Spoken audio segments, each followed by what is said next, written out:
살아계시고 참되신 아버지 하나님의 은혜를 감사합니다. 오늘도 저희들을 모으시고 영원히 찬양받기에 합당하신 그 이름을 배우며 찬양하며 또 하나님의 말씀을 공부할 수 있게 해주심 감사합니다.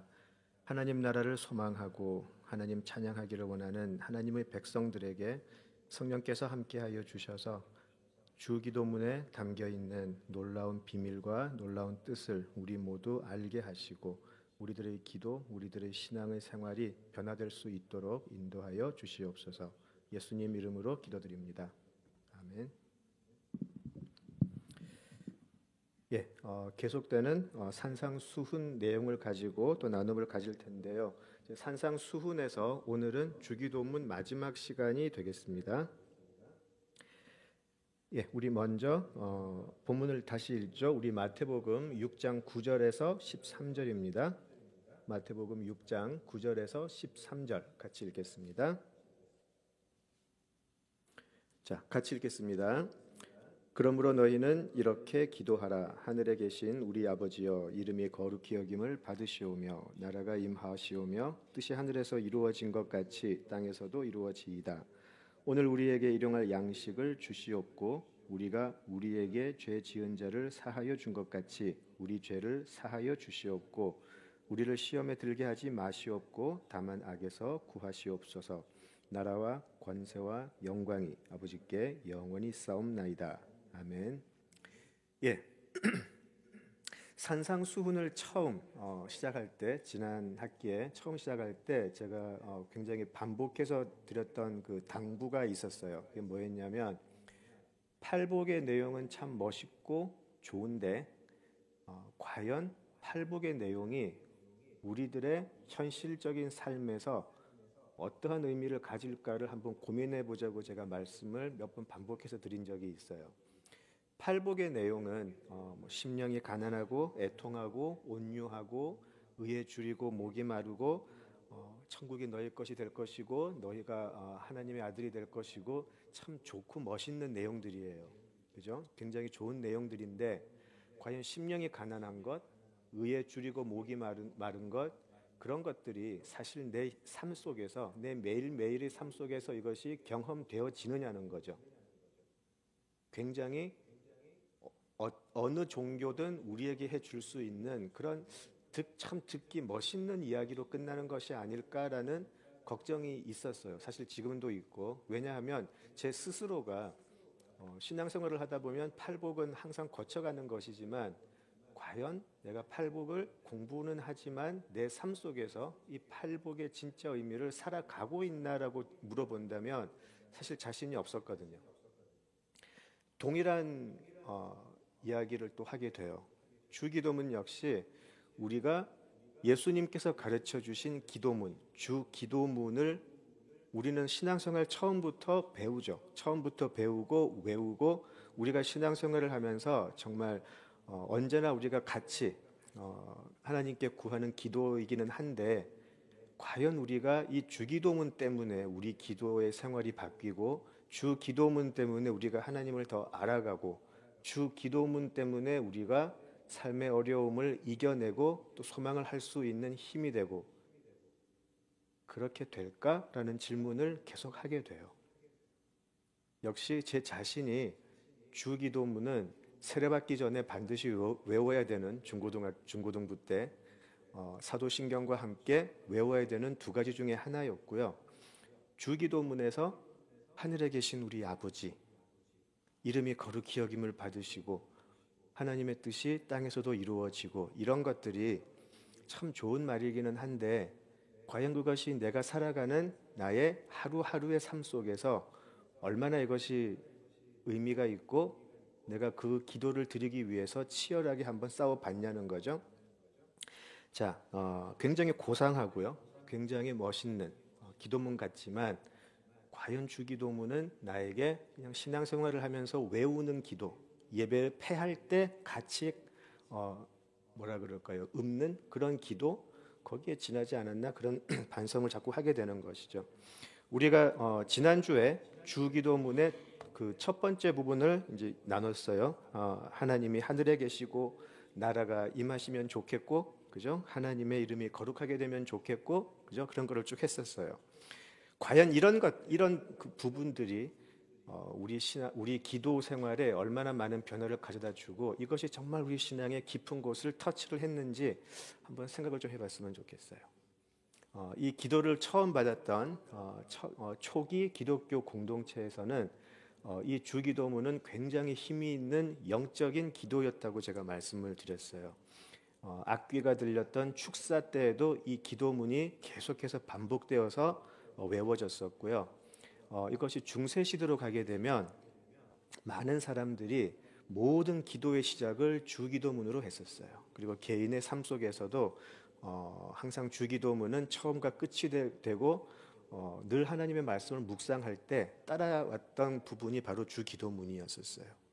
현대 교회에 와서는 좀 뭐라 그럴까요? 우리가 모여서 예배드리고 마칠 때 같이 예배 마무리용으로 쓰여지는 좀 그런 그렇게 많이 쓰여지는데 절대로 그렇지 않다라는 거죠. 그래서 우리가 이제 주기도문 오늘이 세 번째 시간인데 주기도문을 이제 세 번 공부하면서 좀 여러분이 깊게 한번 생각을 하시면서 과연 이 기도에 담겨 있는 내용이 하나님 나라의 비밀이 어떤 것이며 나의 기도는 얼마나 이 주기도문을 닮아 있는가 한번 생각을 같이 좀 해보시면 좋겠습니다. 그냥 생각 한 번으로 하지 마시고요. 계속해서 우리 신앙생활에 계속해서 같이 고민을 할 수 있으면 좋겠습니다. 지난주에는 제가 10절에 나라가 임하시오며에 대해서 나누었는데요. 사실 끝을 못 냈어요. 끝을 못 냈고요. 잠깐만요.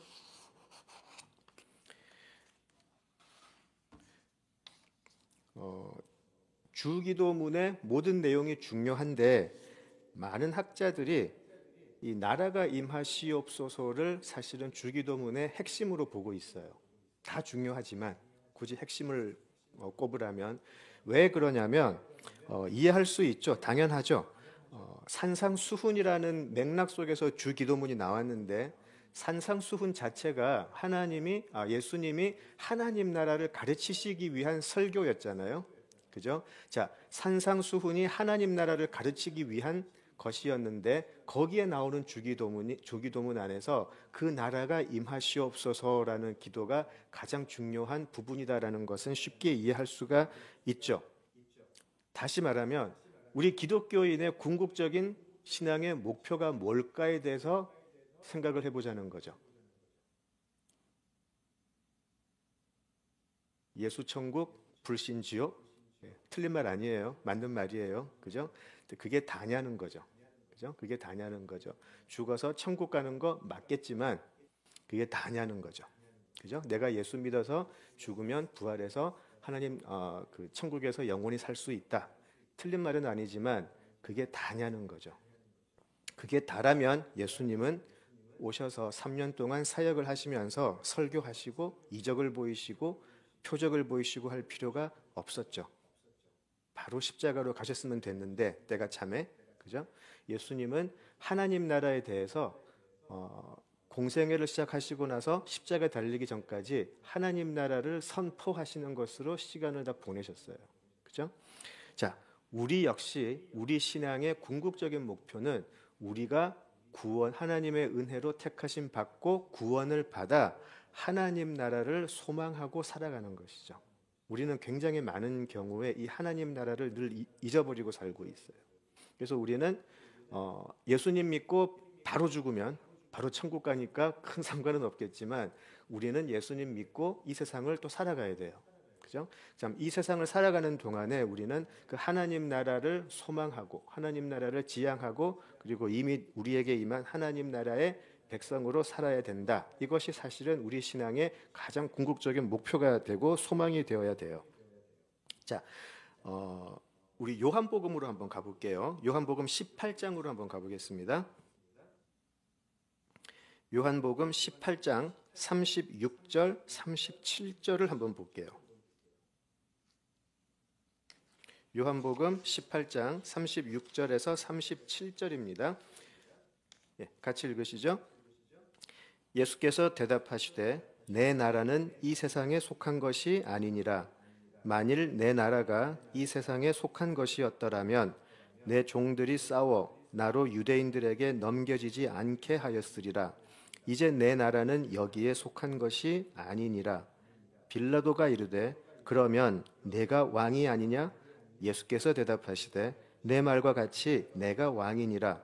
내가 이를 위하여 태어났으며 이를 위하여 세상에 왔나니 곧 진리에 대하여 증언하려 함이로라.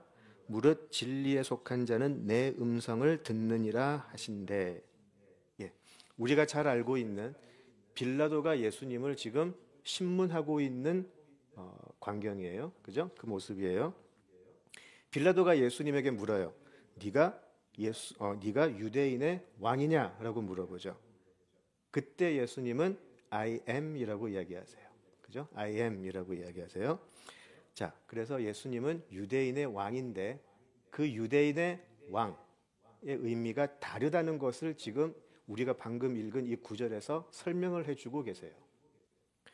자, 우리가 한 나라를 이야기할 때 보통 우리는 그렇게 이야기하죠. 세 가지 요소가 있다 그래요. 무엇이 나라냐? 요새 그 말 참 많이 나오죠. 이게 나라냐? 예, 뭐가 나라냐라고 할 때 세 가지 요소가 있어요. 그죠? 자, 주권이 있어야 되고, 영토가 있어야 되고, 국민, 백성이 있어야 되죠. 그죠? 자, 그렇게 있어야 되는데, 지금 방금 읽었던 이 구절 속에서 예수님은 그것을 하나님의 나라가 과연 무엇인가, 그 국가, 하나님 나라는 어떤 것인가를 잘 설명해 주고 계세요. 자, 예수님의 설명을 해 주시면서 그 전제가 이거예요. 하나님의 나라는 이 세상에 속한 것이 아니다라고 분명히 이야기하세요. 그래서 하나님의 나라는 물리적인 나라가 아니다라고 이야기하세요. 그래서 영토라는 것을 이야기할 때 우리는 영토, 그죠? geography를 항상 이야기를 하죠. 그죠? 그렇지만 하나님의 나라는 있는데 물리적인 영토가 아니에요. 자, 그리고 주권은 누구에게 있냐? 예수님이 I am이라고 하시면서 예수님이 주권을 가진 나라. 그리고 예수님이 이 세상에 오심은 바로 본인이 하나님께서 주신 이 나라의 주권을 알리기 위함이다. 그렇게 이야기하세요. 이것을 위해 내가 이 땅에 태어났고 지금 증언하고 있고 사역하고 있다라고 이야기하세요. 그 주권 때문에 예수님은 십자가를 지시고 부활을 하시게 되죠. 그죠? 영토와 주권이 그렇게 돼요. 자, 그러면 이 나라의 백성들은 누구인가? 아까 37절에 보시듯이 누구냐면 진리에 속한 자라고 이야기하세요. 이 나라의 백성은 진리에 속한 자들인데 그 진리에 속한 자들이 내 음성을 듣는다라고 이야기하세요. 그래서 진리에 속한 자들이 이 나라는 새 나라인데 그 땅의 주권은 예수님께 있다. 이 나라의 왕은 예수님이다. 그래서 우리는 이제 예수님의 음성을 듣는다. 이것이 하나님의 나라라는 거예요. 보이지 않는데 내 음성을 듣는 자들이 생겨나게 될 텐데 내 음성을 듣는 자들은 구원을 받은 자들이고 그들은 내 음성을 듣고 내가 여기로 가자 하면 여기로 갈 것이고 그만 스탑하자 하면 스탑할 것이고 그게 예수님의 목자 되심의 비유를 다 기억을 하실 거예요. 양은 내 음성을 그 목자 음성을 듣나니라고 되어 있죠. 자, 하나님의 나라는 그렇게 임한다라는 거예요. 하나님의 나라는 그렇게 들어와서 예수가 그리스도임을 알고 그 음성을 듣는 자, 그들이 백성이 되는 눈에 보이지 않는 나라가 온다라는 거죠. 진리에 속한 자들. 그죠? 자, 하나님의 우리가 나라가 임하옵시며 주기도문에서 나라가 임하옵시며라고 할 때 하나님의 나라는 그렇게 임한다는 거예요. 하나님의 나라는 우리가 몽둥이 들고 가서 두들겨 패면서 아니면 부수고 다니면서 임하는 것이 아니다라는 거죠. 그래서 제발 다른 나라 가가지고 괜한 부처 목 좀 막 부수고 좀 그렇게 하지 말라는 게 그렇게 하면서 하나님의 나라가 오는 게 아니라는 거예요.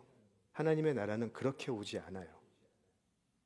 자, 예수님이 특별히 마태복음은 천국 비유, 하나님의 나라의 비유가 굉장히 많이 나와요. 굉장히 많이 나오는데 마태복음 23장 41절에서 43절을 보시면 우리가 잘 아는 포도원 비유가 나와요. 마태복음 23장 41에서 43절을 보시면 다 아시는 얘기니까 제가 읽지는 않을게요. 이 내용이죠. 이제 포도원의 주인이 농부들에게 세를 주고 다른 나라에 갔는데 이제 열매를 받으려고 보내는 자신의 종들을 이 사람들이 다 죽여버리죠.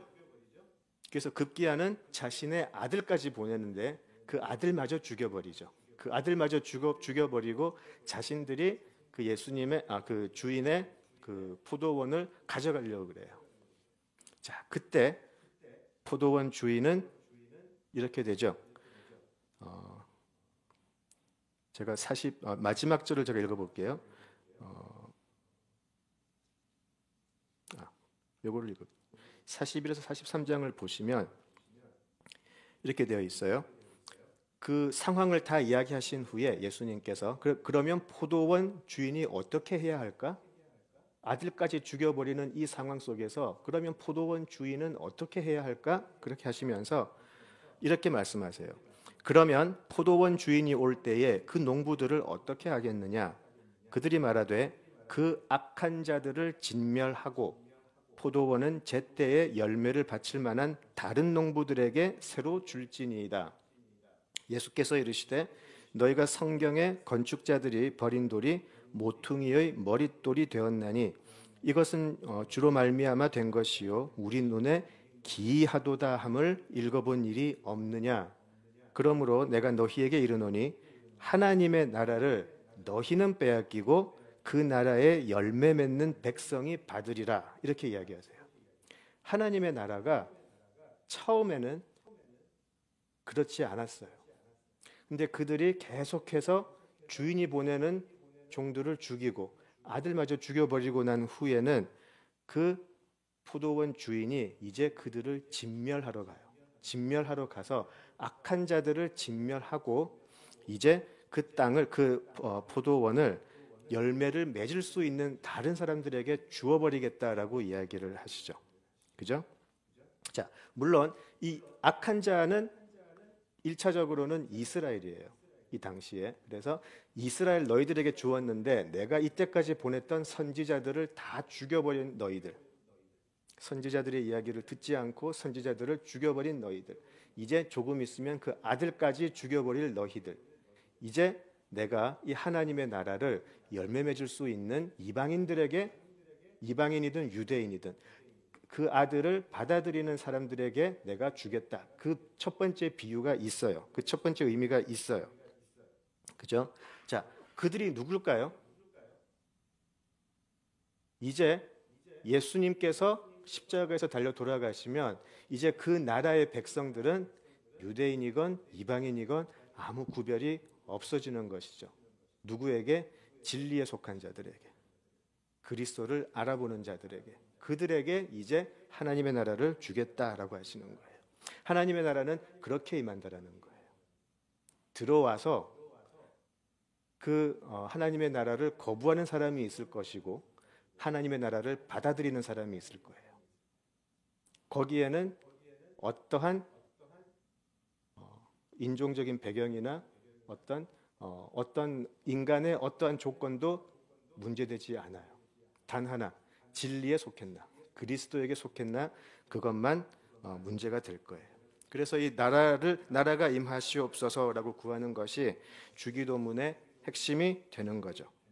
하나님의 나라가 이 세상에 들어와요. 제가 침노한다라는 표현을 참 좋아하는데, 우리가 예수를 모르고 살고 있었을 때, 우리가 하나님이 살아계심을 모르고 있었을 때 하나님의 나라가 이 땅에 쑥 들어오셔서 우리의 자아를 뚫고 들어오신다는 거죠.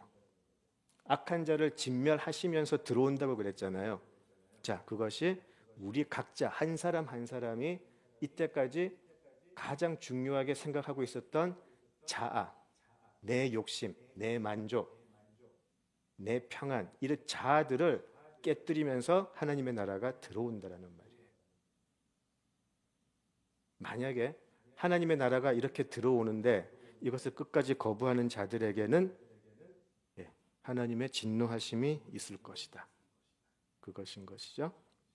자, 그런데 그 하나님의 나라가 임하는 자, 하나님의 나라가 이제 들어와서 임하는 자들에게는 하나님의 열매가 맺혀질 수 있도록 하나님이 모든 것을 다해서 너희들을 돌봐주겠다라고 하신 것이 요한복음의 약속이에요. 예수와 접붙임만 되면 그 포도의 주인이 그 가지가 열매를 잘 맺을 수 있도록 모든 것을 해주겠다라고 하시는 약속인 것이죠. 예수의 접붙임만 받을 수 있다면, 그죠? 자, 그것이 이제 나라가 임하시옵소서라는 내용이에요. 자, 다른 거 다 떠나서 내 자신을 들여다보는 게 제일 중요하죠. 나라가 임하신다는 것, 하나님 나라가 나에게 임하신다라는 것은 하나님 지금 이 포도원에서 이 악한 자들과 같았던 내 자신을 들여다볼 수 있게 해주세요. 그리고 이렇게 무너지지 않았던 내 자아, 그렇게 무너지지 않았던 내 자아가 무너지고 하나님의 나라가 들어와 주시기를, 내 삶 속에 내 자아가 내 주인이 아니고 하나님의 나라가 들어오셔서 그 나라의 왕이신 예수가 내 삶의 왕이 되게 해주세요라고 하는 것이 주 기도문의 의미예요. 그게 그 내용이에요. 그게 우리의 기도 속에 항상 간구로 나와야 된다라는 것이죠. 예. 자, 그리고 나서 이제 10절에 그 다음, 뜻이 하늘에서 이루어진 것 같이 땅에서도 이루어지이다의 의미를 한번 살펴보죠. 뜻이 하늘에서 이루어진 것 같이 땅에서도 이루어지이다. 우리는 우리는 뜻을 참 많이 구해요. 그죠? 하나님의 뜻을 참 많이 구해요. 그죠? 하나님의 뜻을 구한다는 게 우리가 사는 것 자체가, 우리 삶 자체가 불확실의 연속이니까, 불확실의 연속이고, 그러니까 내가 이렇게 가는 게 하나님의 뜻일까, 저렇게 가는 게 하나님의 뜻일까, 이걸 선택하는 게 하나님의 뜻일까, 저걸 선택하는 게 하나님의 뜻일까, 아주 사소한 문제부터 크게는 뭐 이 나라와 내가 살고 있는 이 세대에 대해서 늘 우리는 하나님의 뜻을 구하게 되죠. 그죠? 이거 좀 지나쳐가지고 하나님의 뜻을 구하기 위해서 무당에게 가는 그런 어이없는 일도 제가 들어봤는데, 하나님의 뜻 굉장히 우리는 궁금해요. 그죠? 그리고 우리는 모든 결정을 내리기 전에 항상 하나님의 뜻을 구하죠. 그리스도인들이니까. 그죠? 그래서 괜히 하나님의 뜻이 여기에 있는데 내가 여기를 선택하면, 하나님의 뜻은 내가 미국에 남는 건데 내가 괜히 한국으로 돌아가면 하나님이 나한테 해코지하지 않을까라는 그런 이상한 무속적인 생각도 하게 되고요. 우리는 하나님의 뜻을 굉장히 오해하고 있는 경우가 많아요. 어디를 가든 하나님은 함께 하실 건데 마치 이 길을 가면 하나님이 함께 하시고 저 길을 가면 하나님이 싫어하시고, 그런 좀 이상한 그런 이분법적인 생각에 많이 잡혀 있는 걸 봐요. 하나님의 뜻에 대해서는요, 사실 성경 자체가 하나님의 뜻이죠. 성경 자체가 하나님의 뜻이고요. 이 하나님의 뜻이라는 표현은 성경에 아주 자주 나와요. 아주 자주 나오기 때문에 하나님의 뜻은 이것입니다라고 딱 한 구절만 뽑아가지고 말씀드리기는 굉장히 어려워요. 성경 66권 모두가 하나님의 뜻이기 때문에 이런 게 있죠. 제가 몇 개 한번 뽑아봤는데요. 몇 개는 아니고 하나네요. 하나님의 뜻이 다양하게 나와 있는데 제가 이거를 쓰다가 어렸을 때 불렀던 찬양이 생각이 나가지고 썼어요. 데살로니가전서 5장 16절에서 18절이죠. 감사하고 쉬지 말고 기도하고 범사에 감사해라. 이것이 너희를 향하신 하나님의 뜻이니라. 우리 어렸을 때 찬양 엄청 많이 불렀어요. 이거 가지고. 그죠? 범사에 항상 감사하고 쉬지 말고 기도하고 범사에 감사하는 것이 하나님의 뜻. 그렇게 계속 외우고 다녔고요. 그 하나님의 뜻은 이런 것이다. 굉장히 많아요. 자, 그런 여러 하나님의 뜻이 있는데 제 개인적으로 참 하나님의 뜻을 핵심적으로 잘 요약했다라고 하는 곳이 두 군데가 있어요. 우리 그 신앙의 좀 뭐라 그럴까요? 핵심적인 면에서 같이 한번 보면 좋겠는데요. 제 개인적으로는 이게 굉장히 참 옳다라는 생각이 들어요. 먼저 우리 요한복음 6장으로 한번 가볼게요. 요한복음 6장 38절에서 40절 한번 같이 보시죠. 요한복음 6장 38절에서 40절 같이 읽겠습니다. 내가 하늘에서 내려온 것은 내 뜻을 행하려 함이 아니요 나를 보내신 이의 뜻을 행하려 함이니라. 나를 보내신 이의 뜻은 내게 주신 자 중에 내가 하나도 잃어버리지 아니하고 마지막 날에 다시 살리는 이것이니라.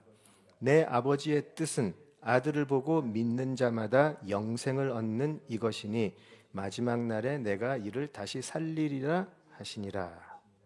예. 예수님께서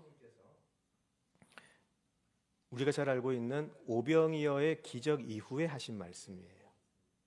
오병이어의 기적 이후에 사람들은 예수님만 따르면 매일매일 먹을 양식만큼은 충분하게 확보할 수 있겠다라고 생각을 하고 예수님을 따라갔어요. 자, 그런 그들에게 예수님은 하나님의 뜻이 무엇인지를 이야기를 하시는 것이죠. 자신의 뜻이 바로 아버지의 뜻을 행하려 이 땅에 온 것인데 그 아버지의 뜻은 그 아들을 믿는 자에게 구원을 주고 영생을 갖게 하는 것이라고 분명하게 이야기를 하세요. 자, 그리고 한 군데만 더 볼게요. 구원 그리고 복음에 있어서 하나님의 뜻을 참 잘 설명해 주는 곳이 있는데 그게 에베소서라고 생각이 들거든요. 우리 에베소서 1장으로 한번 가볼게요. 에베소서 1장 3절에서 6절을 한번 같이 보겠습니다. 에베소서 1장 3절에서 6절 우리 또박또박 한번 읽어보죠. 찬송하리로다. 하나님 곧 우리 주 예수 그리스도의 아버지께서 그리스도 안에서 하늘에 속한 모든 신령한 복을 우리에게 주시되 곧 창세 전에 그리스도 안에서 우리를 택하사 우리로 사랑 안에서 그 앞에 거룩하고 흠이 없게 하시려고 그 기쁘신 뜻대로 우리를 예정하사 예수 그리스도로 말미암아 자기의 아들들이 되게 하셨으니 이는 그가 사랑하시는 자 안에서 우리에게 거저 주시는 바 그의 은혜의 영광을 찬송하게 하려는 것이라. 여기에 이 에베소서 1장 3절에서 6절은 우리 복음의 핵심, 하나님의 뜻이 가장 큰 하나님의 뜻이 무엇인지를 정말 잘 표현해주고 있는 것 같아요. 이 뜻이 하나님의 그 기쁘신 뜻이 무엇인지를 이야기를 하죠. 그 하나님의 그 기쁘신 뜻을 따라서 하나님은 우리를 예정하시고 예수를 통해서 예수로 말미암아 우리가 하나님의 자녀들이 되게 하시고요. 그리고 그 사랑하시는 자 안에서 우리에게 그냥 주세요. 우리의 노력이나 우리의 잘남이 아니라 거저 주세요. 왜요? 그 다음이 중요하죠. 그의 은혜의 영광을 찬송하게 하기 위해서. 하나님의 은혜, 하나님의 높으심, 하나님의 하나님 되심을 찬송하게 하기 위해서 하나님은 우리를 예정하시고 그 아들을 통해서 우리를 자녀 삼아 주셨어요. 아무 대가 없이. 그래서 우리로 하여금 하나님의 그 은혜를 찬송하게 하세요. 그것이 하나님의 뜻이라는 거죠. 그 뜻이 이 땅에 이루어지게 하옵소서라고 하는 게 주기도문의 또 하나의 간구가 돼요. 하나님 나라에서는 이 뜻이 아주 완벽하게 이루어져 있죠. 성부, 성자, 성령, 삼위일체 하나님의 완벽한 연합이 그곳에서는 하나님의 뜻이 완벽하게 이루어져 있죠. 우리는 거기서 타락을 했기 때문에 우리는 거기에 들어갈 수 없었는데 이제 우리가 예수, 그 성자 하나님으로 말미암아 그 놀라운 삼위일체의 연합 속에 우리도 참여하게 되었어요. 우리가 신이 된다는 게 아니고 그 연합의 그 놀라운 영광 속에 우리도 참여하게 되었다라고 이야기를 하세요. 그래서 그렇게 되었다면 하나님은 그 초대를 받은 자, 그 구원을 받은 자들을 하나도 잃어버리지 않고 아버지께로 다 이끌어가는 것이 예수님께서 이루고자 하셨던 하나님의 뜻이다. 그렇게 이야기를 하시는 거예요. 그리고 이 땅에서 이루어지는 이 뜻이 이루어지고 있는 뜻이 언젠가는 완벽하게 성취될 거예요. 완벽하게 이루어질 거예요. 그것이 요한계시록 11장에 잘 나와 있었어요. 지난주에 같이 읽었는데 요한계시록 11장에 보시면 이제 이 땅의 나라가 하나님의 나라로 완전히 리플레이스 됐다라고 나와 있어요. 그렇게 찬양을 하는 부분이 요한계시록 11장에 나와 있어요. 우리는 미래에 그것을 바라보고 소원하며 기도하는 거죠. 이미 결론은 나 있어요. 그렇게 될 거예요. 반드시 될 것인데 지금 우리는 아직까지 그 완성된 모습은 보지 못했어요. 그러나 그 하나님의 나라를 소망할 수 있는 구원에 초대받은 우리들은 그것이 사실이고 반드시 앞으로 이루어질 것이라는 것을 믿고 오늘 소원하며 확신하며 기도하는 것이죠. 그것이 우리 이 땅을 나그네로 살아가는 삶의 모습이다라는 거예요. 이제 이 땅의 나라가 하나님의 나라로 완벽하게 리플레이스 될 날이 올 텐데, 완벽하게 하나님의 나라가 이제 이루어질 때가 올 텐데, 그러면 결론이 난 거잖아요. 자, 그런 사람들은 이 세상을 그냥 나그네처럼 살더라라는 거예요. 그것이 사도들이 계속해서 서신서에서 우리들에게 이야기했던 거죠. 특별히 베드로 서신을 보면 잘 나와 있죠. 우리는 나그네로 산다. 그리고 교회를 부를 때 어디에 사는 나그네, 그렇게 부르죠. 그래서 진짜 하나님 나라를 소원하고 진짜 하나님 나라를 사는 사람들은 이 세상의 삶을 나그네의 삶으로밖에 볼 수가 없어요. 이 세상이 다이고 이 세상에서 내가 원하는 모든 것이 이루어져야 하고 이 세상이 좋다고 하는 가치를 그대로 따라간다 하면 그 사람은 하나님 나라를 소망하는 나그네라고 볼 수는 없죠. 자, 그런데 그게 어려운 게 뭐냐면 나그네의 삶을 살다가 우울증 걸리게 딱 좋아요. 왜냐하면 이 세상이 주는 가치 안 따라가고 나그네처럼 사는 게 쉽지 않거든요. 때때로 너무너무 바보 같아요. 내가 지금 뭐 하고 있나? 저도 이렇게 나이가 들면서 제 스스로 혼자서 이렇게 하는 질문 중에 참 많아진 질문이 이 질문이에요. 제가 제 와이프하고는 종종 이야기를 하는데 이 질문을 한 번씩 해요. 자주 해요. What am I doing? 이 질문을 참 많이 해요.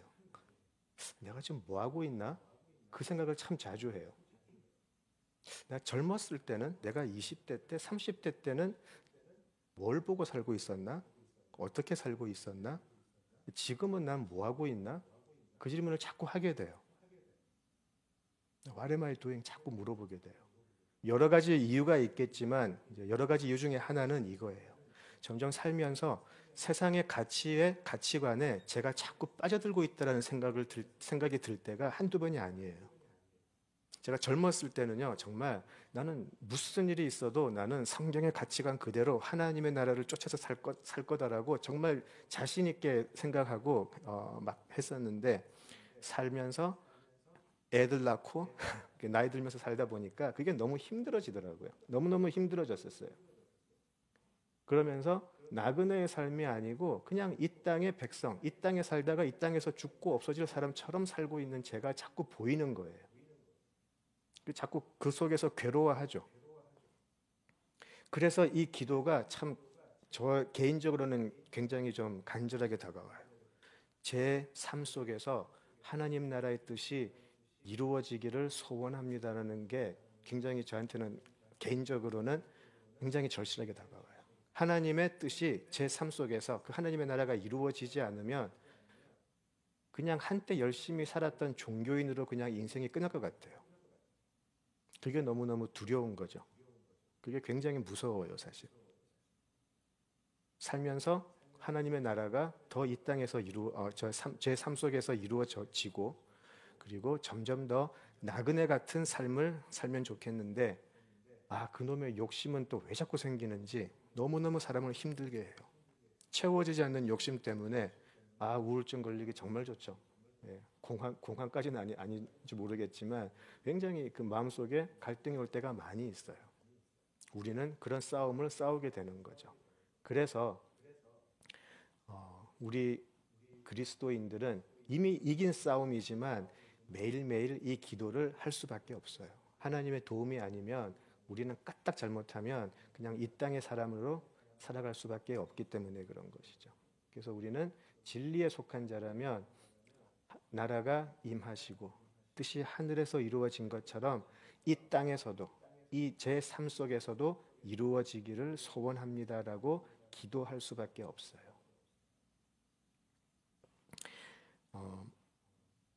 그래서 요한계시록에서는 그렇게 이야기하죠. 이제 그 하나님의 나라가 완벽하게 임할 때는 그때가 바로 우리 눈에서 눈물이 씻길 때, 완전히 씻길 때, 우리가 더 이상 아픔을 겪지 않아도 될 그때를 이야기를 하시죠.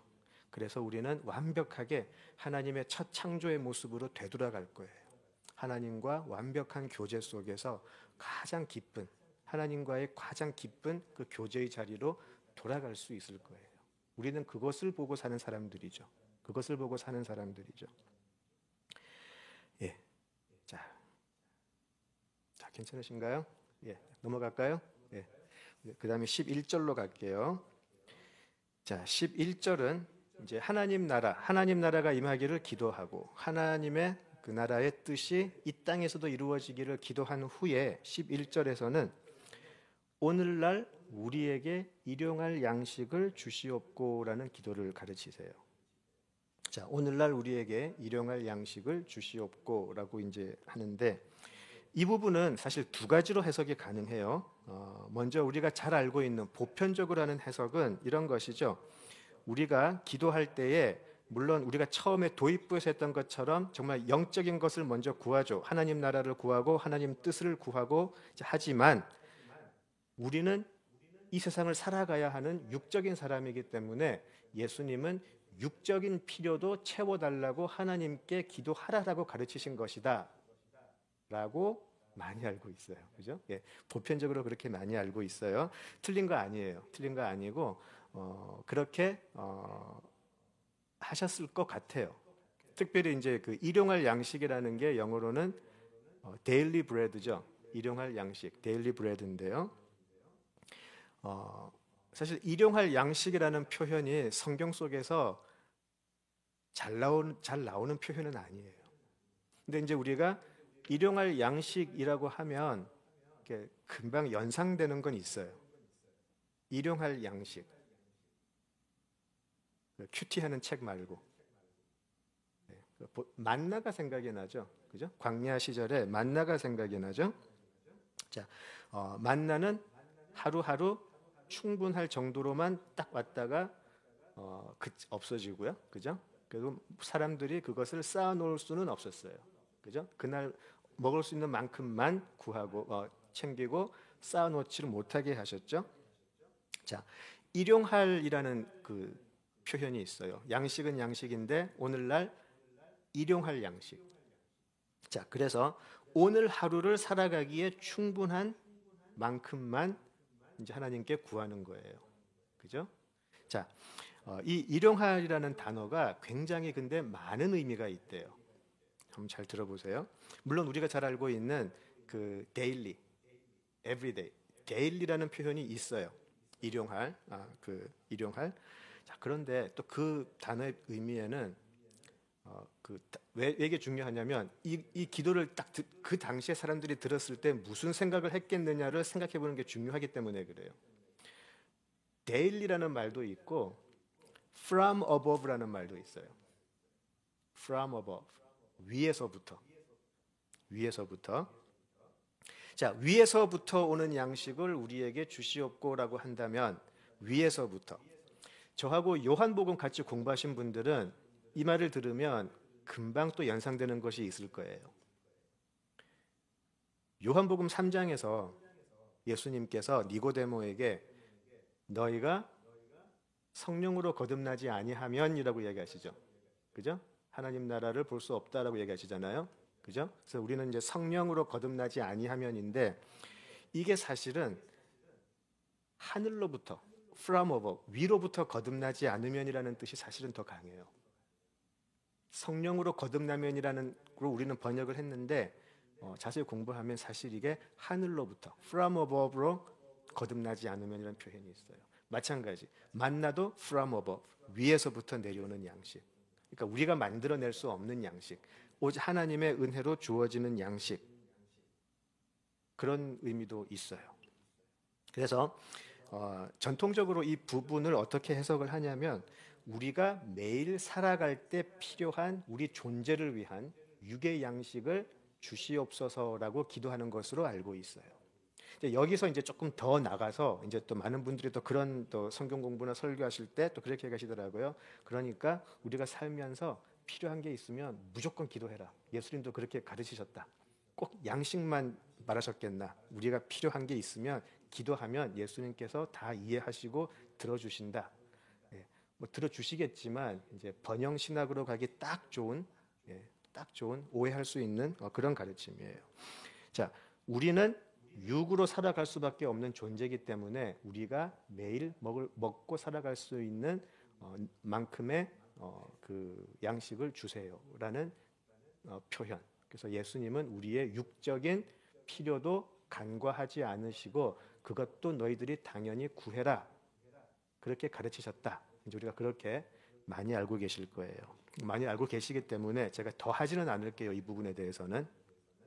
안 그래도 졸린데, 그죠? 예. 이건 여기까지 하고. 자, 그런데 제가 여기서 조금 여러분이 듣기에 좀 파격적일 수 있는 해석을 하나 드릴게요. 예. 설교가 아니고 나눔의 시간이니까 제 지극히 개인적인 나눔이에요. 개인적인 나눔인데 한번 들어보시고 또 생각을 같이 해보시면 좋지 않을까 싶어요. 괜찮겠죠, 목사님? 예. 예. 근데 사실 제가 지금 파격적일 수 있는 해석이라고 했는데 사실 신학자들에게는 이게 파격적인 해석은 아니에요. 굉장히 여러분들의 생각과는 좀 다를 수가 있는데 사실 신학 그 서클 안에 그 커뮤니티 안에서는 굉장히 논쟁이 치열한 부분이에요. 이 부분이. 자, 제가 왜 이 부분에 대해서 조금 다를 수 있는 해석을 알려드리려고 하면은 제가 지금 이 부분 때문에 굉장히 고민을 많이 했기 때문에 그래요. 제가 주기도 이 마태복음을 읽을 때마다 항상 여기서 걸렸거든요. 왜냐하면 우리는 성경을 구절 구절로 보면 안 되고 항상 문맥으로 봐야 돼요. 그죠? 문맥으로 보고 이 말이 어디서 나왔고 어디로 결론되어지는가를 문맥을 쭉 놓고 봐야 돼요. 그죠? 자, 그런데 저는 이 마태복음 6장에서 예수님이 가르쳐 주신 주기도문을 보고 난 다음에 예수님이 하시는 말씀이 너무 반대되기 때문에 그래요. 자, 우리 주기도문 후에 바로 직후에 예수님께서 하신 말씀을 한번 볼게요. 우리 마태복음 6장 24절에서 34절을 한번 같이 보실게요. 마태복음 6장 24절에서 34절을 한번 보시면서 여러분들도 한번 생각해 보세요. 이걸 어떻게 내가 해석하고 이걸 내가 어떻게 한번 생각해 볼 수 있을까? 자유롭게 한번 생각해 보세요. 24절부터 한번 읽어보겠습니다. 우리 같이 읽죠? 한 사람이 두 주인을 섬기지 못할 것이니 혹 이를 미워하고 저를 사랑하거나 혹 이를 중히 여기고 저를 경히 여김이라. 너희가 하나님과 재물을 겸하여 섬기지 못하느니라. 그러므로 내가 너희에게 이르노니 목숨을 위하여 무엇을 먹을까 무엇을 마실까 몸을 위하여 무엇을 입을까 염려하지 말라. 목숨이 음식보다 중하지 아니하며 몸이 의복보다 중하지 아니하냐. 공중의 새를 보라. 심지도 않고 거두지도 않고 창고에 모아 들일지도 아니하되 너희 하늘 아버지께서 기르시나니 너희는 이것들보다 귀하지 아니하냐. 너희 중에 누가 염려함으로 그 키를 한 자라도 더할 수 있겠느냐. 또 너희가 어찌 의복을 위하여 염려하느냐. 들의 백합화가 어떻게 자라는가 생각하여 보라. 수고도 아니하고 길쌈도 아니하느니라. 그러나 내가 너희에게 말하노니 솔로몬의 모든 영광으로도 입은 것이 이 꽃 하나만 갖지 못하였느니라. 오늘 있다가 내일 아궁이에 던져지는 들풀도 하나님이 이렇게 입히시거든 하물며 너희일까 보냐. 믿음이 작은 자들아. 그러므로 염려하여 이르기를 무엇을 먹을까 무엇을 마실까 무엇을 입을까 하지 말라. 이는 다 이방인들이 구하는 것이라. 너희 하늘 아버지께서 이 모든 것이 너희에게 있어야 할 줄을 아시느니라. 그런즉 너희는 먼저 그의 나라와 그의 의를 구하라. 그리하면 이 모든 것을 너희에게 더하시리라.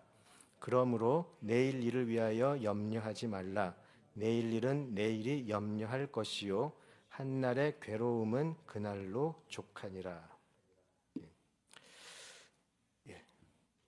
바로 몇 절 앞에서 오늘날 우리에게 일용할 양식을 달라고 기도해라라고 가르쳐 놓고는, 그죠? 바로 다음에 이런 걸로 기도하지 마라. 믿음이 작은 자들아. 그죠? 이런 거 다 이방인들이 구하는 거다. 이렇게 말씀하시니까 저는 사실 이게 좀 연결이 안 됐어요. 물론 이 부분은 예수님께서 염려하지 말 것에 대해서 이야기하신 거다.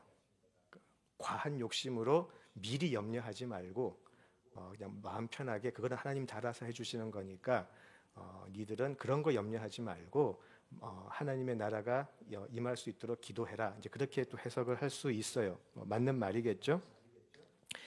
그런데 과연 그럴까라는 생각이 자꾸 드는 거예요. 왜냐하면 주기도문이 6장 초반에 나오는데 바로 앞장 5장에서 예수님께서 말씀하시는 그 배고픔은요 영적인 거였거든요. 우리 팔복 때 봤잖아요. 의에 줄이고 목이 마른 자는 복이 있나니 그들이 배부를 것이다. 바로 조금 전에 팔복에서도요 예수님께서 말씀하신 배부름은 육적인 게 아니었거든요.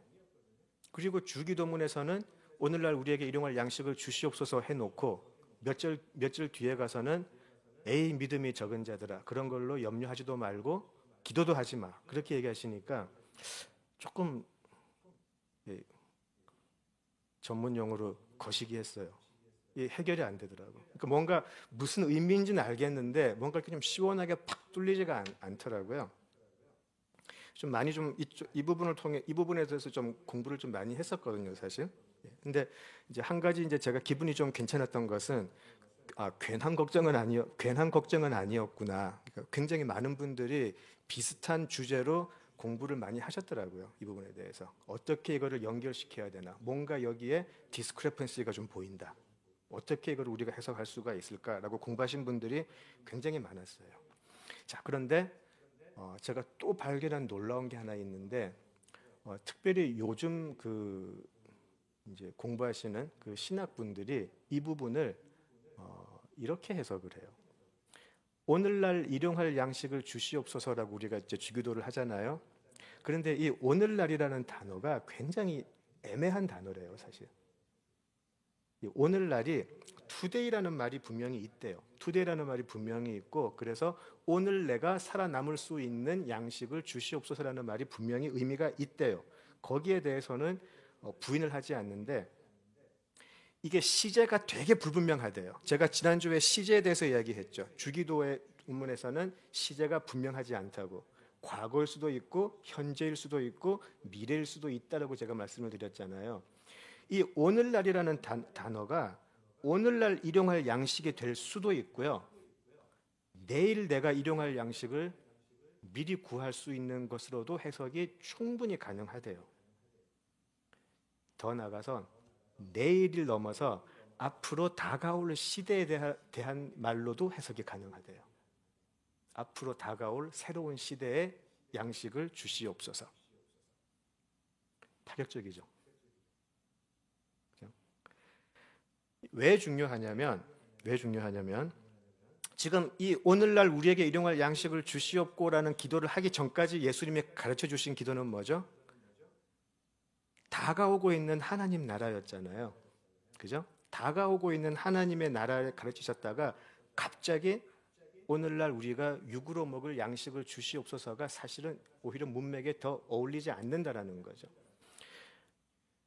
어쩌면 이 의미는 앞으로 다가올 하나님 나라에서 살아갈 수 있는 그 나라의 양식을 우리에게 주세요라고 간구하는 것이 더 맞다라고 하는 견해가 요즘은 오히려 대세라고 그래요.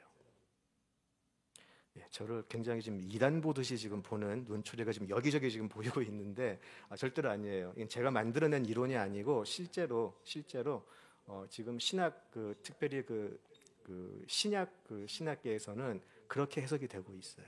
이것이 육적인 양식을 달라는 의미도 있겠지만 실제로 공부를 더 해보니까 이것은 앞으로 다가올 하나님 나라에 대해서 이때까지 기도를 하고 나서 그렇다면 그 하나님의 나라가 내 속에서 이루어지고 그 하나님의 나라가 이 세상에서 점점 확장해져 가고 언젠가는 완벽하게 올 텐데 그 하나님 나라, 언젠가는 이루어질 그 하나님 나라의 양식을 저에게 주세요라는 표현일 수 있다라는 거죠.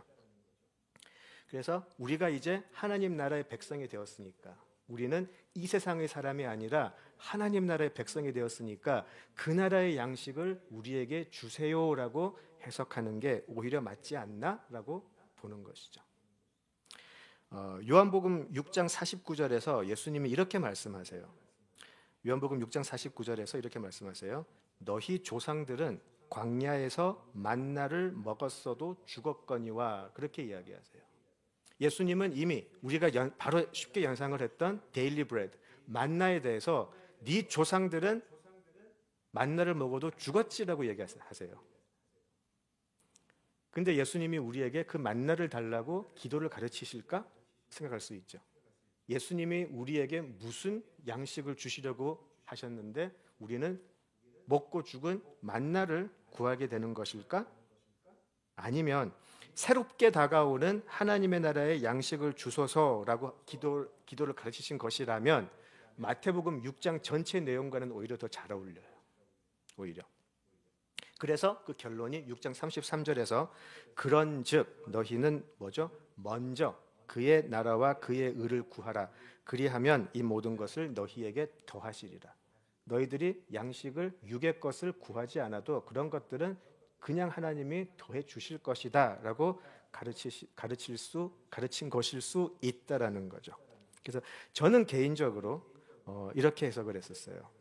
오늘 이 세상에서 살아가지만 하나님은 이 세상에서 제가 살아가는데 필요한 모든 것을 다 아시고 주실 겁니다. 그런데 제가 이 세상을 살면서 하나님 나라 백성으로 살 수 있게 그 하나님 나라의 양식을 매일매일 저에게 주세요라고 기도해요. 이 세상을 살아가면서 세상 사람들이 다 먹고 있는 그 양식 나도 먹고 있지만 저는 그 양식 말고 하나님 나라의 백성으로서의 양식을 저에게 주세요라는 그런 기도를 해요. 그게 우리가 매일 성경을 읽고 기도하고 그러는 거 아닐까요? 저는 그렇게 해석이 돼요. 저는 그게 제 개인적인 나눔이고요. 어떻게 생각하세요? 같이 토론을 하면 좋겠는데. 예. 성경을 읽으시면서 이렇게 생각을 한번 이렇게 해보세요. 많이. 예. 이때까지 우리가 배워왔던 물론 많은 2000년 동안 교회 역사 속에서 정말 많은 신학자들이 여러 가지 견해를 가지고 성경을 해석해 왔는데 한번 이렇게 고민을 하고 하는 그런 모습이 저는 오히려 옳다고 생각이 돼요. 한번 생각을 해보시면서 이거 꼭 주기도문뿐만이 아니고 다른 부분을 공부를 하실 때도 한번 좀 연구한다라는 생각으로 그 속에서 발견되어지는 하나님의 뜻은 정말 깊은 거거든요. 생각하지 못했던 부분들이 막 나올 때가 있어요. 그래서 그런 기쁨들을 좀 같이 누려보셨으면 좋겠습니다. 여전히 저를 이단시 보는 눈초리가 좀 살짝 느껴지고 있는데 절대로 아닙니다. 자, 그 다음에 우리 12절로 가볼게요. 자, 일용할 양식에 대해서 강구한 후에 이제 12절을 가면 바로 다음에 우리에게 양식을 주시는데, 자, 우리가 우리에게 죄 지은 자를 사하여 준 것 같이 우리 죄를 사하여 주시옵고라고 이야기해요. 그렇죠? 자, 그래서 우리 복음의 핵심은 예수님의 대속인데 그 대속으로 말미암아 우리가 죄 사함을 받았죠. 그 죄 사함을 받은 자들이 마땅히 드려야 할 기도가 이것이고 이렇게 살아가야 한다라고 이제 말씀을 하시는 건데요. 자, 여기서 이제 그 두 가지 굉장히 중요한 표현인 것이죠. 죄를 어떻게 해요? 사하여 준 것 같이 우리 죄도 사하여 주세요라고 되어 있어요. 그죠? 사하여 주세요. 그렇게 되어 있어요. 자, 우리가 이제 성경을 공부할 때 이 사함을 받는다는 것은 사실 복음의 핵심이죠. 그죠? 리뎀션이에요. 리딤 받는다는 거, 리뎀션이에요. 그죠? 그리고 예수님 당시에 이 사함을 받는다라는 것은 굉장히 중요한 의미가 있었어요. 금방 연상할 수 있는 게 뭐냐면 빚을 탕감받는 거예요. 예수님도 비유를 하실 때 빚 탕감받는 비유를 자주 하시죠. 그게 그 당시 사람들에게는 너무나 절실하게 다가왔던 문제였기 때문에 그래요. 자, 2000년 전의 이야기예요. 2000년 전의 이야기. 한반도에는 이제 고조선이 지나고 고구려가 막 일어날 그때예요. 아주 옛날이라는 거예요. 아주 옛날이에요. 아주 옛날에 그 당시는 정말 권력을 가진 몇 그 계층 얼마 빼고는 모두가 가난했던 시절이잖아요. 그러니까 이 평민들은 항상 빚을 가지고 살고 있었어요. 그 빚 때문에 주인을 섬겨야 됐고 가족도 그 주인 자기하고 더불어서 같이 빚쟁이가 되고 평생 주인에게 빚을 지고 살아가고 어떤 사람들 뭐 물론 빚에 어떤 빚진 것에 그 경감은 있겠지만 항상 그 빚을 지고 살던 시절이에요. 그때 경제 구조가 그렇게 되어 있었어요. 그런데 이 탕감을 해준다라는 표현은 엄청난 해방이었죠. 그들에게는. 여기서 내가 내 존재 자체가 달라지는 문제이기 때문에 그 빚 때문에 내가 노예가 될 수 있고 내 자식을 노예로 팔 수도 있는 그런 심각한 문제였는데 이 탕감을 받는다, 사함을 받는다라는 것은 우리가 생각하는 그 이상의 기쁨이었을 거예요.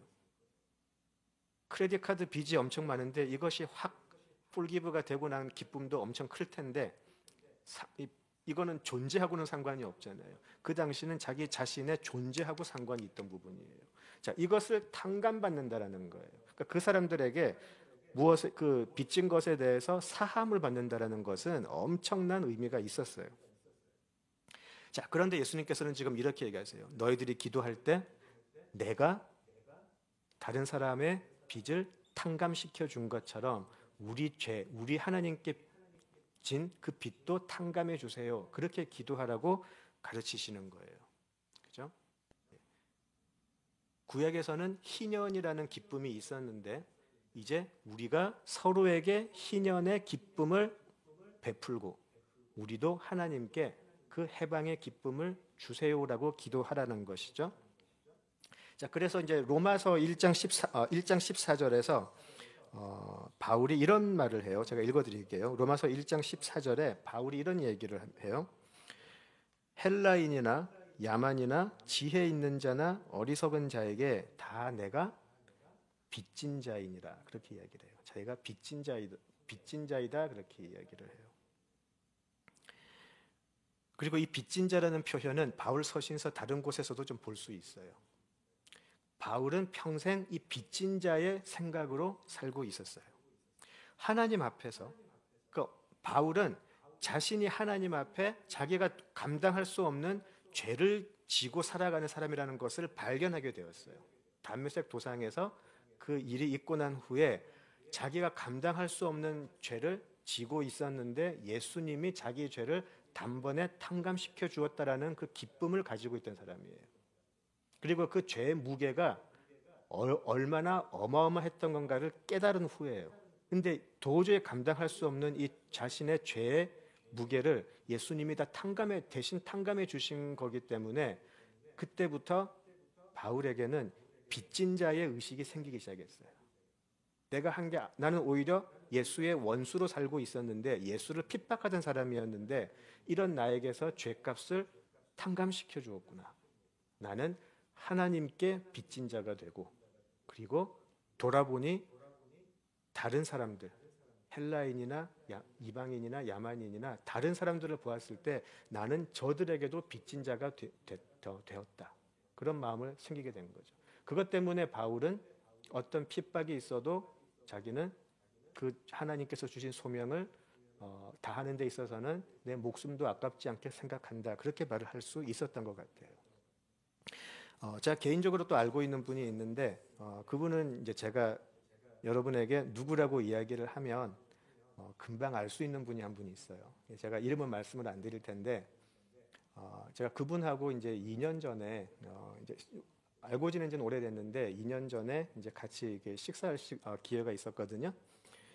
근데 이제 그분이 오랫동안 그 중국의 사역, 중국에서 그 선교 사역을 뒤에서 계속해서 물질로 후원을 하고 있었어요. 근데 그 물질로 하는 후원이 상당히 많은 액수였었어요. 그 자기 자신도 그 모든 휴가는 개인의 그걸로 쓰지 않고 그 중국에 가서 그 선교 사역을 돕는 것에만 다 쓰셨어요.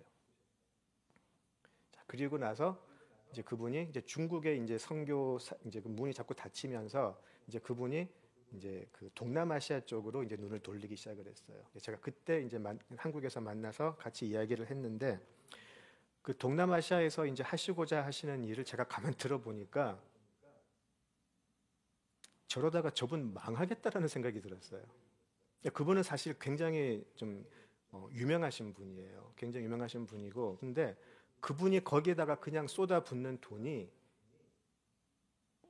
굉장히 많은 비용이었어요. 근데 그걸 너무 흔쾌히 막 내시더라고요. 그리고 필요하면 더 이야기하세요라고 이야기하시는데, 그래서 제가 물어봤어요. 왜 그러시냐고. 너무 좀, 근데 그분이 똑같은 말을 하시더라고요. 저는 빚진 자거든요. 그 얘기를 하시더라고요. 한 번씩 이제 그 다른 그리스도인들하고 만났을 때 한 번씩 막 붙잡고 통곡하고 싶을 때가 있거든요, 진짜로. 근데 그분하고는 정말 먹다가 통곡을 한번 할 뻔했어요. 이게 너무 강하게 다가왔어요. 그분은 자기는 그냥 빚진 자이기 때문에 자신이 가지고 누리고 있는 모든 거를 자기 걸로 생각을 안 하시더라고요. 그러니까 그냥 그렇게 하는 게 아까울 수가 없는 거죠. 자기는 빚진 자인데 그 빚진 자예요. 그러니까 이분은 자기 자신의 죄를 사하여 준 그 하나님 앞에 대한 그게 있었던 거죠. 내 빚을 탕감해 주신 하나님, 예수 그리스도. 그러고 보니까 다른 믿지 않는 사람들에게도 내가 빚진 자구나. 그래서 저 사람들에게 복음을 전하는데 자기 가진 거 그냥 흘려보내버리더라고요. 자기게 어차피 아니기 때문에. 자기가 진 빚이 너무 많기 때문에 평생 자기가 그렇게 해도 갚을 수가 없다. 너무너무 감동적이었었어요. 자, 그런 빚진 자의 마음이 우리로 하여금 예수님께서 말씀하신 빛과 소금이 되게 하는 것 같아요. 그렇게 우리가 빛과 소금이 되는 것 같아요. 하지만 솔직하게 저는 이 기도가 어려워요. 솔직하게. 하나님께 죄 사함을 구하는 기도는 늘 하지만 막상 제가 누군가를 용서해야 될 때, 용서라는 것도 너무 거창하고 그 사람에 대해서 악감정을 안 가지게 할 수 있게 하는 그게 참 힘들어요. 워낙 마음이 간장 종지만큼 좁아서 그런지 정말 힘든 부분이에요. 우리 다 마찬가지일 거예요.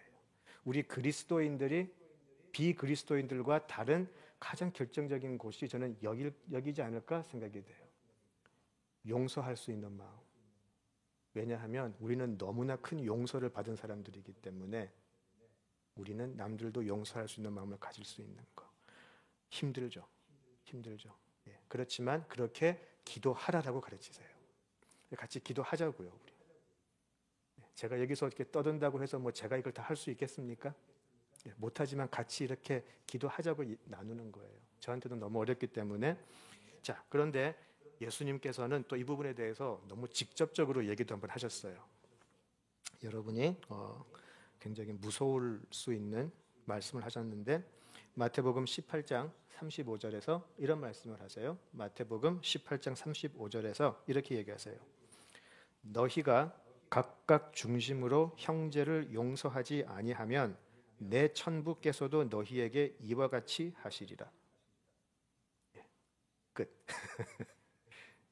너희가 용서하지 않으면 아버지 하나님도 너희들에게 똑같이 하실 것이다. 그렇게 이야기했어요. 그죠? 자, 힘들죠? 그렇지만 우리가 기도하고 구해야 될 부분이라는 거예요. 자, 그런데 여기서 또 스탑하면 안 돼요. 우리는 주기도문을 이렇게 볼 때 개인적으로 해석하는 경우가 참 많은데 주기도문의 첫 번째는요, 개인의 기도문 이전에 사실은 공동체의 기도문이에요. 우리가 주기도문을 교회에서 또 뭐 다른 예배에서 같이 리사이트 하는 이유는 이게 공동체의 기도문이기 때문에 그래요. 공동체의 기도문. 그래서 무슨 말이냐면 우리가 다른 형제 자매를 용서한다라는 것이 개인적인 관계 속에서 내가 이 자매를 용서한다, 아니면 저 자매가 나를 용서한다라고 해석을 할 수가 있는데, 주기도문이라는 전체적인 것을 놓고 본다면 이것은 공동체적일 수 있다라는 거예요. 다시 말씀을 드리면 믿는 사람의 공동체가 믿지 않는 공동체를 향한 모습이어야 한다는 거예요. 교회가 교회 밖의 사람들을 향해서 가져야 될 마음이라는 거예요. 개인과 개인의 사이를 넘어서 교회가 교회 밖의 세상을 향해서 가져야 되는 마음이, 우리도 저들을 용서해야 된다는 거예요. 이 부분에 대해서 많은 교회가 실패하고 있어요. 우리는 믿지 않는 다른 사람, 다른 공동체를 향해서 용서의 마음을 가질 수 있어야 되는데 오히려 같이 싸우려고 그래요. 그리고 그들을 저주하죠. 굉장히 조심해야 될 부분이에요. 예수님께서 가르쳐 주신 주기도문에서는요, 그들을 들이받고 싸우라고 가르치신 게 아니고 그들의 죄도 사해줘라. 그들의 심판은 하나님의 손에 있는 거기 때문에 니들이 심판하지 말고 니들은 그들을 용서할 줄 알아야 된다라고 공동체적인 기도로 이 부분을 주세요. 그래서 이 부분은 공동체로서의 우리가 어떻게 교회 밖에 있는 공동체를 용서할 수 있을까라는 고민은 특별히 우리 젊은 청년들은 좀 심각하게 좀 했으면 좋겠어요. 우리가 살아가야 할 이 사회 속에서 교회 공동체는 이 세상을 어떻게 용서하고 살 수 있을까 한번 고민해 봤으면 좋겠어요. 아니면 망할 놈들이라고 딱 그거 해놓고 저들을 적대시하고 저들과 파괴적인 관계로 갈 건지 한번 고민해 봤으면 좋겠어요. 자, 그리고 시간이 많이 갔네요. 이제 13절. 우리를 시험에 들게 하지 마옵시고 다만 악에서 구하시옵소서.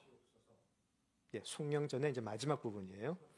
우리를 시험에 들게 하지 마시옵고 다만 악에서 구하옵소서, 이렇게 되어 있어요. 자, 이거는 또 두 가지 시각이 있어요. 하나는 이것을 두 가지의 다른 간구로 볼 수 있어요. 그러니까 우리를 시험에 들게 하지 마시옵소서라는 하나의 간구, 그리고 악에서 구하시옵소서라는 또 하나의 간구, 두 가지 다른 걸로 보는 견해도 있고요. 또 어떤 분들은 하나로 보시는 분도 계세요. 그렇죠? 뭐 원래 하나로 말씀하신 건지 두 개로 말씀하신 것인지는 우리 나중에 예수님 만나면 한번 여쭤보기로 하고, 오늘은 제가 이것을 하나로 한번 해석을 한번 해볼게요. 하나로 묶어서. 자, 악에서 구하옵소서라는 이 부분은 예수님이 광야에서 시험을 당하셨을 때의 생각을 하시면 돼요. 우리가 여기서 악에서 구하옵소서라고 하면 그 악, evil이라고 되어 있죠? 어떤 걸 생각을 하세요? 우리를 악에서 구하옵소서라고 하면 무엇에서 우리를 구하옵소서라고 기도하는 것 같아요? 잘 안 들려요. 사탄, 마귀, 사탄이라는 존재에서 우리를 구하옵소서. 질문을 할 때 바로 정답이 나와버리면 굉장히 좀 정답이 맞아요. 우리가 악에서 구하옵소서라고 할 때 어떤 생각을 잘 하냐면 나쁜 것들, 그러니까 나쁜 모습들, 뭐 유혹들, 이런 거를 생각을 하기 쉬운데 지금 대답한 대로 여기서 말하는 악은요, 사실은 사탄이 맞아요. 마귀예요. 그래서 이거를 제대로 해석을 하면 그 evil인데 the evil one, 그 악한 것, 악한 존재에서 우리를 구원하옵소서라는 그 해석이 맞아요. 그래서 예수님을 시험했던 바로 그 나쁜 놈이라고 보시면 돼요. The evil one. 예수님을 광야에서 시험했던 그 나쁜 마귀로부터 우리를 구원하소서라는 의미가 있어요. 왜 중요하냐면 지금 이것은 사탄이 벌이고 있는 영적인 전쟁을 전제하기 때문에 그래요. 자, 끊임없이 우리를 실족시키려고 달려드는 그 사탄에서 우리를 구해 주시옵소서라는 의미가 있다는 거예요. 사탄은 예수님까지도 실족시키려고 다가갔던 존재인데 그 존재가 지금 우리에게 다가오고 있는 것을 자각을 했어요. 하나님의 나라 백성이 되고 나니까 사탄의 예수님도 진짜지만 사탄도 진짜구나를 알게 되고요. 그 사탄이 우리를 실족시키기 위해서 끊임없이 우리를 유혹하려 달려드는 것을 보고 있기 때문에 여기서 우리를 구해 주세요라고 한다는 거죠. 그리고 사탄이 우리를 그렇게 영적인 전쟁에서 우리를 실족시켜서 성령의 권세가 아닌 그 악한 영의 권세 밑에 두기 위해서 다가올 때에 우리를 여러 가지 시험을 통해서 실족을 시킬 수 있다라는 거예요. 여기서 이제 시험에 들게 하지 마옵시고라고 할 때 그 시험은요, 성경에서는 굉장히 많은 다양한 표현이 있어요. 요거는 제가 오늘 안 할게요. 이것만 하면 또 한 1시간 넘게 되거든요. 성경에서 이제 나오는 시험에 시험이란 말 들으면은 막 치가 떨리지, 우리 학생들. 여러 가지가 있는데 뭐 이렇게 연단을 위한 것일 수도 있고 어떤 것을 확증시키기 위해서 나오는 것도 성경에서는 시험이라 그럴 때도 있고요. 실족에 대해서도 나올 수가 있어요. 자, 마태복음 26장 41절에서는 시험에 들지 않게 깨어있어 기도하라. 마음에는 원이로되 육신이 약하도다. 이렇게 시험에 들지 않게 깨어있어 기도하라. 그렇게 말씀하시기도 하고요. 고린도 후서 13장 5절에 보시면 너희가 믿음에 있는가 너희 자신을 시험하고 너희 자신을 확증하라고 해서 너희 자신을 시험하라고도 이야기하세요. 그리고 요한 1서에 보시면 사랑하는 자들아 영을 다 믿지 말고 오직 영들이 하나님께 속하였나 시험하라. 또 그렇게 나와 있거든요. 그래서 이 시험은 성경에서는 굉장히 많은 용도로 쓰여 있고 어떤 곳에서는 시험하라고 나와 있고요. 어떤 곳에서는 시험에 들지 말라라고도 이야기를 해요. 그래서 이 부분은 나중에 얘기를 하기로 하고요. 자, 간단하게 지금 이 문맥 속에서 나오는 부분은 이런 말이에요. 사탄이 우리를 실족하게 하기 위해 걸어오는 영적 미혹에서 빠지지 않게 해주시고 건져주세요. 그죠? 예수님이 공생애를 시작하시면서 제일 먼저 하셨던 게 광야에서 유혹을 이기는 거잖아요. 사탄의 시험을 이기는 거였죠. 자, 우리도 똑같은 곳에 놓일 수가 있다는 거죠. 우리가 구원의 여정을 걸어갈 때에 이 사탄의 시험은 반드시 오게 될 텐데 자, 이 시험에서 우리를 건져주세요. 이길 수 있게 해주세요를 기도하라는 것이죠. 만약에 우리가 이런 기도를 하지 않는다면 그리고 우리가 이런 시험에 대해서 영적으로 무지하다면 굉장히 비참한 결과가 생길 수가 있어요. 그게 뭐냐면 우리가 지금 사탄의 유혹에 넘어가 있으면서도 넘어가 있는지를 깨닫지를 못한다는 거예요. 이거 굉장히 비참한 거죠. 무서운 거예요. 때로는 이것이 하나님께서 원하시는 것이 아닌 줄을 뻔히 알면서도 내 육신의 힘이 사탄의 유혹을 통해서 내 육신의 그 욕심이 성령의 인도하심을 이길 때가 있다라는 거죠. 그런 적 없으세요? 굉장히 많은데. 네. 분명히 이게 복음이 가르치는 게 아닌 줄 뻔히 알면서도 내 육신의 욕심을 인해서 그냥 그 길로 가고 말 때가 많다라는 거죠.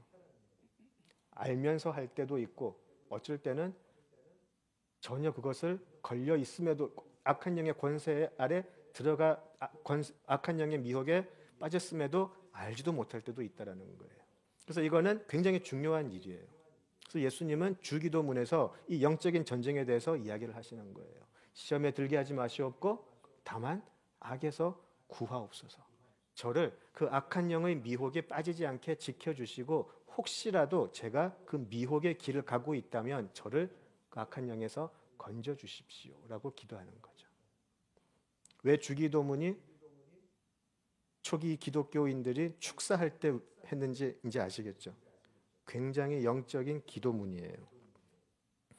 우리가 이 부분인데 아까도 말씀을 드렸지만 아까가 죄를 사하여 주시는 것이 개인적인 사이에서도 있는 일이지만 교회 공동체와 사회에서의 죄 사함이라고 말씀을 드렸잖아요.